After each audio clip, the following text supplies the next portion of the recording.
Aujourd'hui, je suis d'humeur nostalgique. Je me souviens dans les années 80, quand on devait aller au consulat, c'était un vrai périple.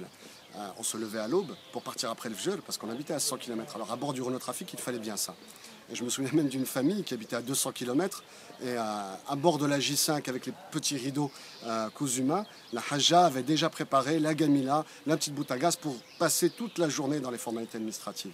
Alors ça, c'est le bon vieux temps. Aujourd'hui, ça a beaucoup changé, les consulats se sont modernisés.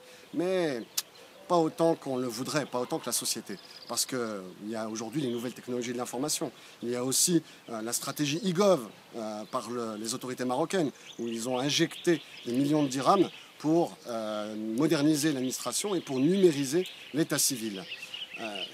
C'est vrai que si on avait, imaginez si on avait un e-consulat, imaginez les avantages qu'on en tirerait. Depuis chez vous, en un clic, vous pourriez commander l'extrait d'acte de naissance par exemple, où vous pourriez voir tout de suite les pièces à fournir pour renouveler votre passeport ou votre carte nationale. Enfin, imaginez sur le même site avoir une sorte de calendrier où vous auriez les jours d'affluence pour éviter justement l'encombrement.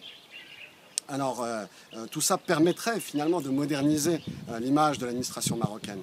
Parce qu'aujourd'hui, il faut le reconnaître, on est en train de perdre le lien.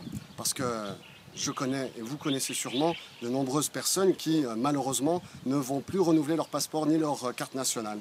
Je connais aussi des couples qui n'ont pas déclaré, qui n'ont toujours pas déclaré leur mariage à l'administration marocaine. Je connais aussi des familles qui n'ont pas encore déclaré dans l'état civil marocain la naissance de leurs enfants. Alors tout ça risque de créer une rupture. Alors, notamment une rupture avec les nouvelles générations. Et aujourd'hui, une petite proposition aussi qui pourrait aller de pair avec la modernisation des consulats, c'est d'intégrer finalement cette nouvelle génération, cette deuxième génération dans les différents pays, Allemagne, Belgique, etc.